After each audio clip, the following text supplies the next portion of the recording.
No, no es cierto que me voy de la Iglesia Católica. De donde me estoy yendo es de la Iglesia Católica de rito latino que tiene su sede en el Estado del Vaticano. En este video espero darme a entender. Por favor, escuchen mis razones principales al respecto, pero antes permítanme dos aclaraciones. Primera aclaración. Cuando aquí diga Iglesia Católica Romana o expresiones derivadas, no lo hago como desprecio o de forma peyorativa, sino solo para ser más específico, porque el término católico no se limita a la iglesia que tiene su sede principal en Roma, sino también a otras iglesias antiguas que conocemos como orientales y también más allá, Porque entre otros datos objetivos, sabemos que la nota de catolicidad quedó fijada en los credos apostólico y niceno para referirse a toda la cristiandad y no solo a la iglesia de Roma.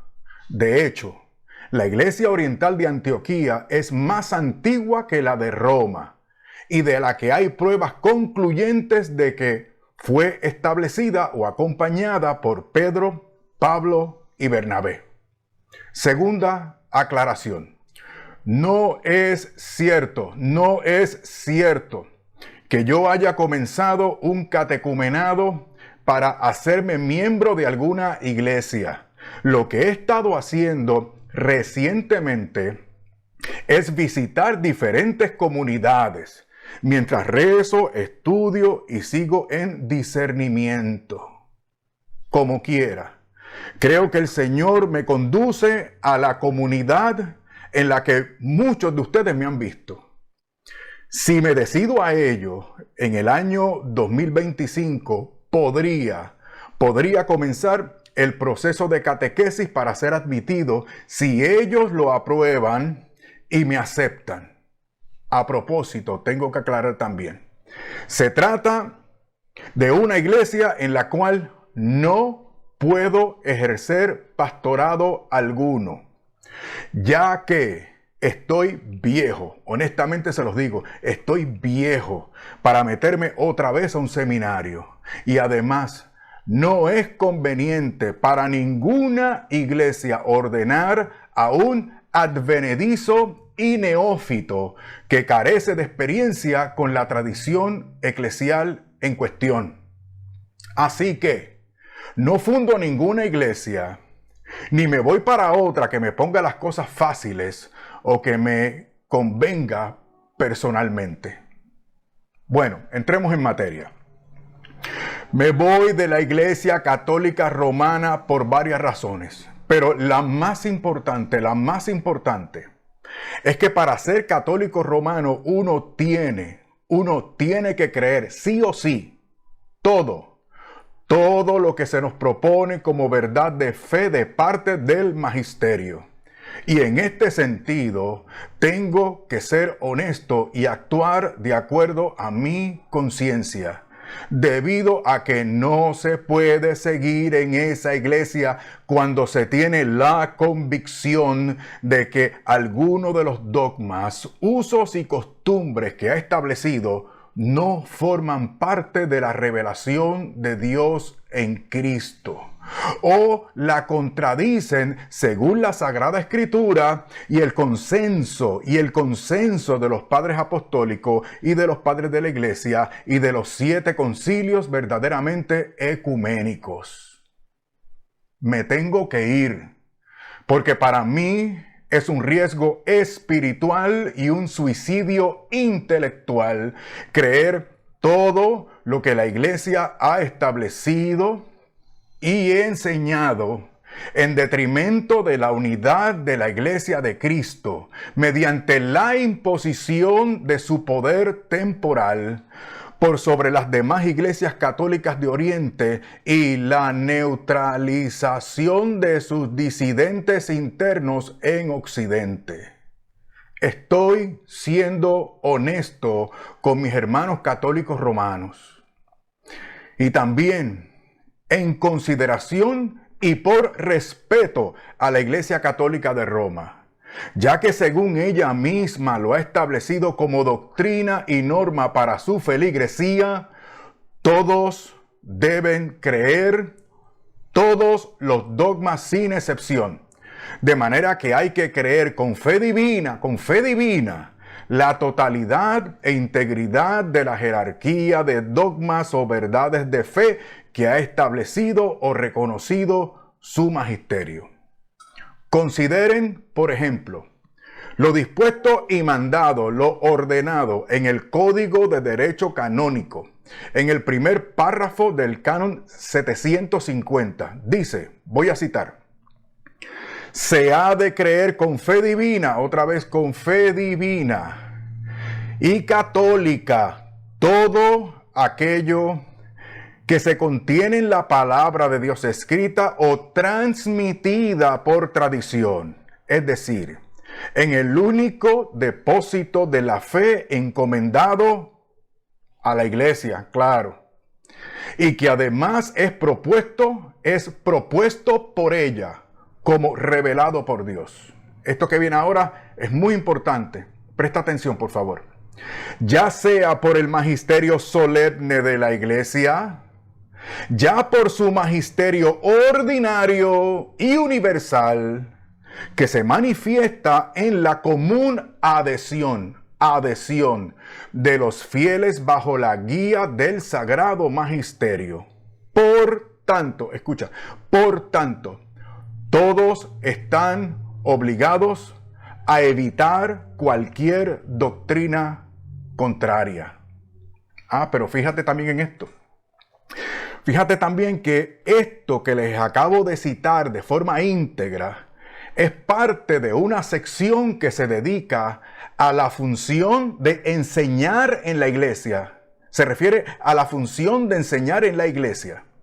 De manera que para enseñar y predicar en la Iglesia Católica Romana hay que sujetarse a todo lo definido y enseñado por el magisterio eclesiástico. Porque para ellos, esa jerarquía de verdades de fe tienen como fundamento de enseñanza y supervisión a la infalibilidad de la Iglesia expresada a través de sus obispos primero y del Papa como expresión máxima y definitiva. Y entonces díganme, ¿qué debo yo hacer cuando descubro por la historia como ciencia, según han tenido que reconocer muchos eruditos católicos, que muchas creencias, usos y prácticas de la Iglesia Católica Romana no están basadas en los datos objetivos de la historia? Incluso cambian, se contradicen, inventan, tuercen la escritura y adulteran los escritos de algunos padres de la iglesia, sacándolos fuera de contexto y añadiéndoles elucubraciones filosóficas o rellenándolos con alegorías, mitos, leyendas y expresiones poéticas de supuesta piedad. Y además de literatura apócrifa, aunque ésta sea gnóstica o herética. Díganme, ¿qué se puede hacer cuando uno descubre que toda esa manipulación de fuentes tiene como propósito el establecimiento y desarrollo del papado monárquico y jurisdiccional del mandamás, que termina por contradecir el papado de honor o consultoría del que gozaba sanamente el obispo de Roma, según podemos comprobar entre los siglos II al IV. Luego uno comprueba que a partir de esa época comienzan disputas vergonzosas por el poder y la supremacía imperial, que concluyen con el Papa como jefe, señor, vicario de Cristo, sumo pontífice, vicario de Cristo y sumo pontífice, etc. Me he dado cuenta de que ese papado monárquico y jurisdiccional no tiene nada, repito, Ese papado monárquico y jurisdiccional no tiene nada que ver con San Pedro y su identidad y posición en la iglesia primitiva. Uno se sorprende cuando descubre sofismas como el siguiente. El Señor le dio las llaves a Pedro. Las llaves expresan también poder jurisdiccional o contienen también poder jurisdiccional y garantía de infalibilidad. ¿Y de dónde concluyen una cosa con la otra? Pero continúo. Y Pedro fue el primer papa con las facultades del papa de ahora. Por lo tanto, el papa de Roma es sucesor directo de Pedro. ¿Ven? ¿Se dan cuenta?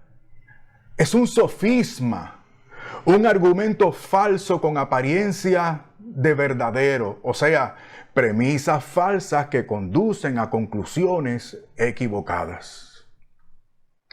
Pero si es que ni siquiera se puede demostrar por medio de la Biblia, ni de los padres en general, ni la historiografía, que Pedro haya tenido sucesor inmediato, ni que las listas contradictorias de papas que hoy tenemos sean correctas. En cuanto a la Sagrada Escritura, entiendo que no podemos adulterar los textos desde ideas preconcebidas. Por ejemplo, Mateo 16, 18.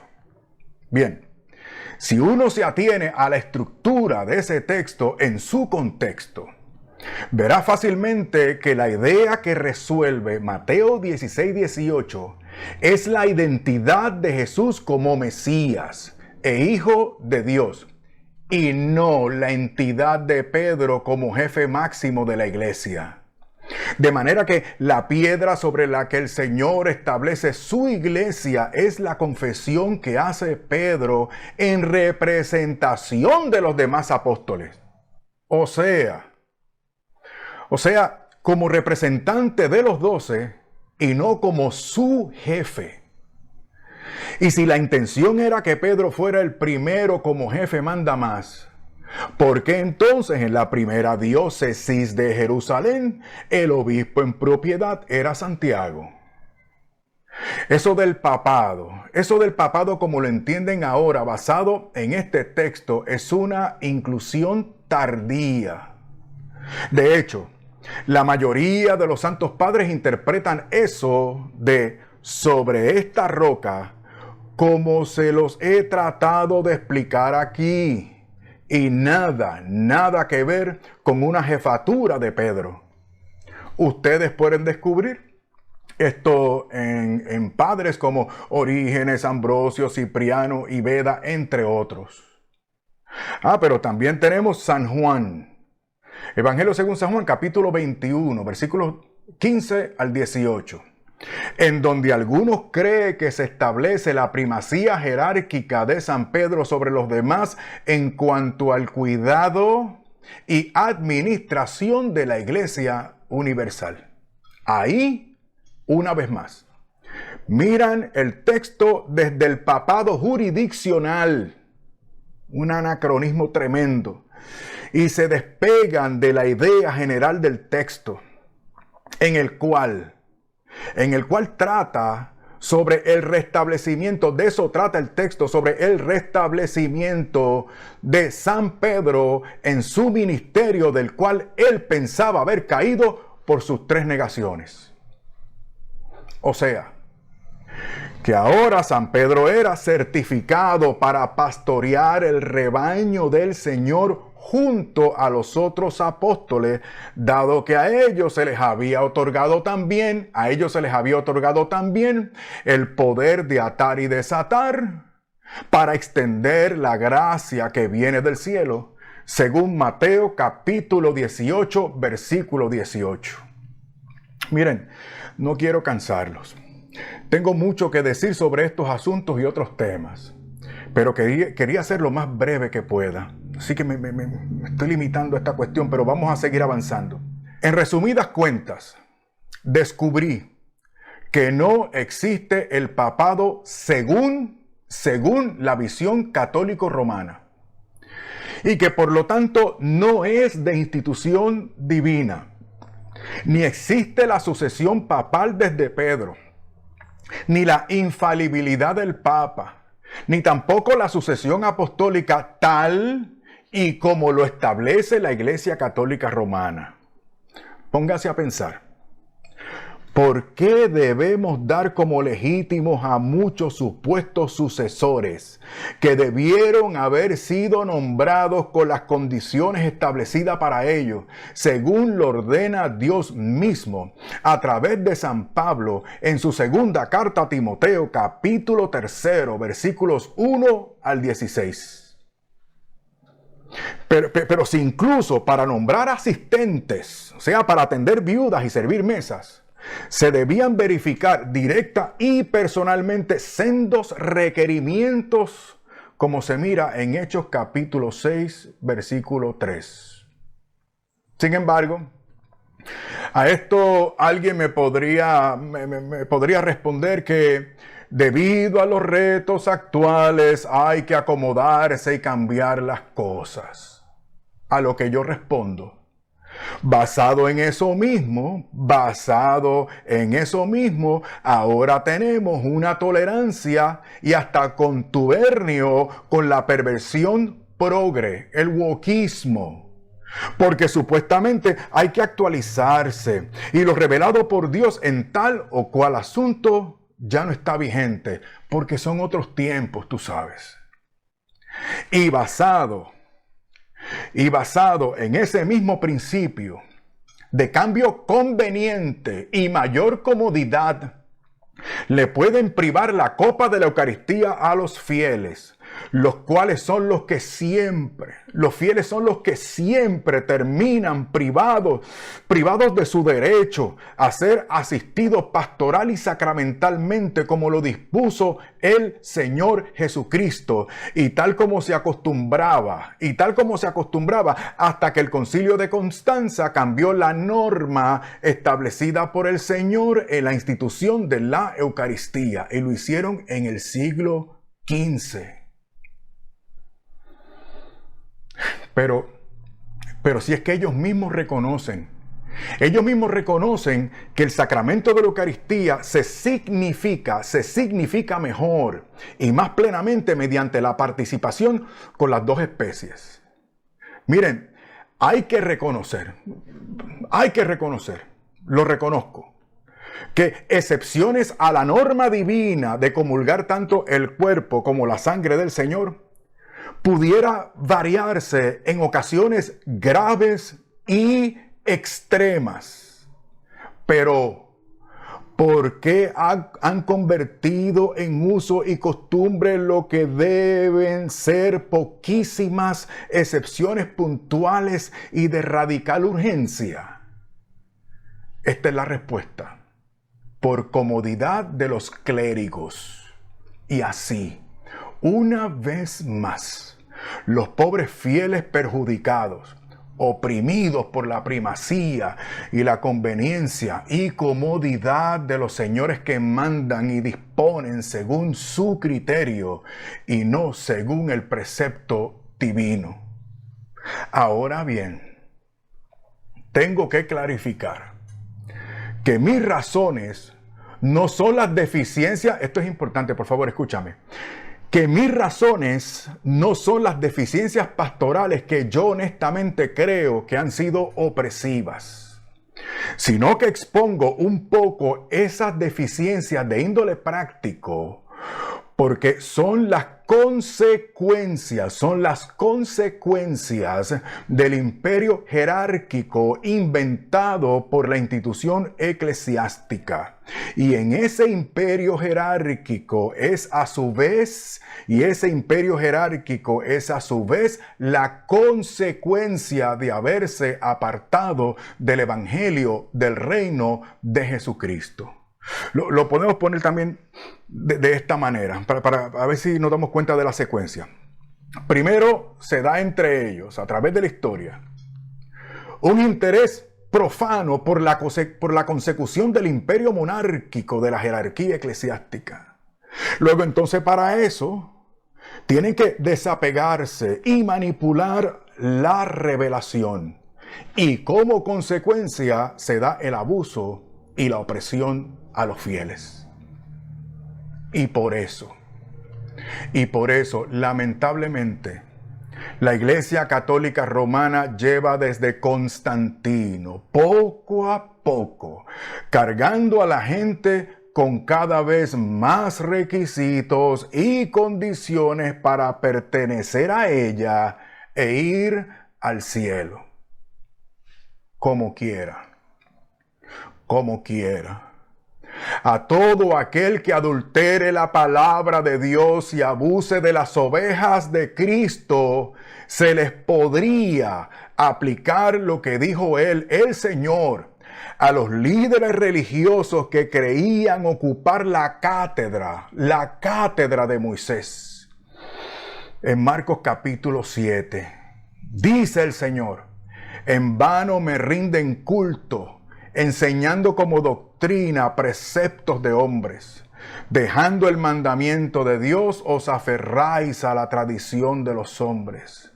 Astutamente, concluye el Señor, astutamente violáis el mandamiento de Dios. En consecuencia, la manifestación visible, que algunos llaman subsistencia, la manifestación visible del cuerpo místico de Cristo no puede reducirse o limitarse a ninguna iglesia particular.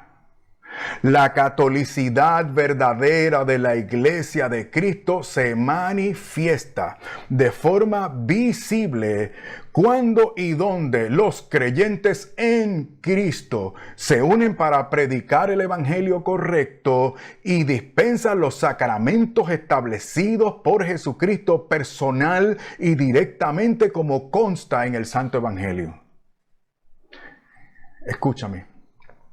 No estoy diciendo, hago la salvedad, no estoy diciendo que sea la Biblia nada más y que no haga falta otras cosas.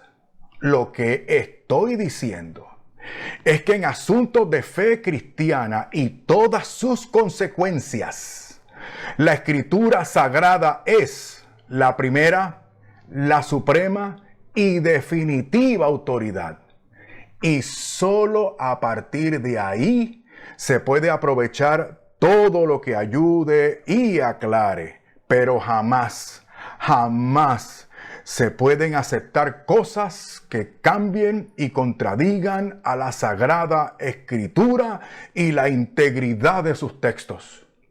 Porque la Sagrada Escritura es el único documento inspirado directamente por Dios y que por lo tanto tiene a Dios como su autor, como en efecto tiene que reconocer la misma Iglesia Católica Romana en el documento Dei Verbum de su Concilio Vaticano II. En consecuencia, no puedo creer que la Iglesia Católica Romana sea la única institución en la cual subsiste primordialmente de forma visible el cuerpo místico de Cristo. Mira, otro ejemplo. El dogma de la Asunción de la Virgen María. Otra vez, lo mismo. Constatamos lo mismo. Textos bíblicos forzados que no aguantan los más básicos y elementales rudimentos de exégesis y hermenéutica. Otra vez, uso de leyendas y tradiciones apócrifas. Otra vez, lenguaje sentimental y carente de rigor teológico. Otra vez, aplicaciones forzadas de frases sueltas de los santos padres. La única forma en la que se puede creer este dogma es como lo hice yo hasta hace poco, o sea, porque sí, porque fue definido ex cátedra, porque es mi deber, etc.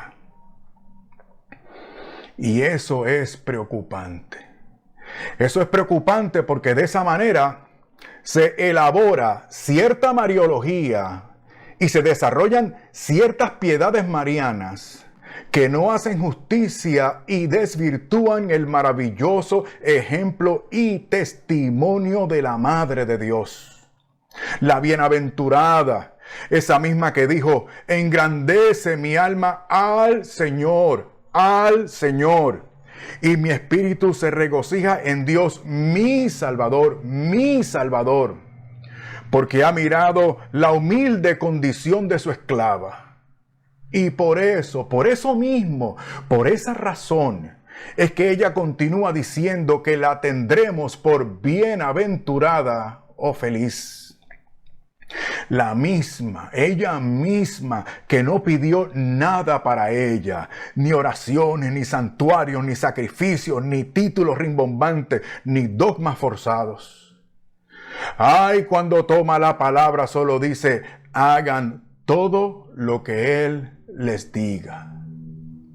De ella debemos seguir su ejemplo de ser totalmente para Jesucristo.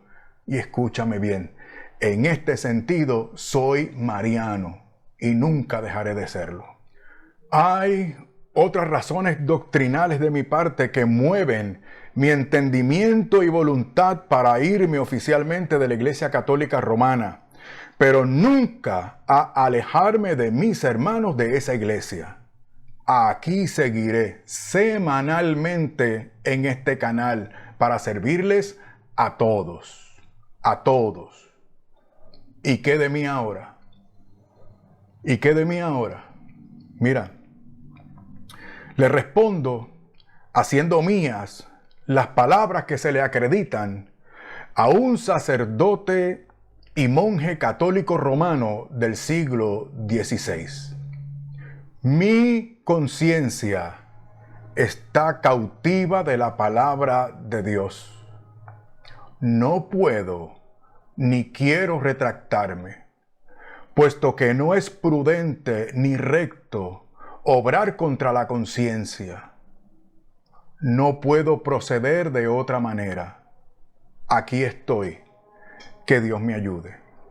En el nombre del Padre, y del Hijo, y del Espíritu Santo. Amén.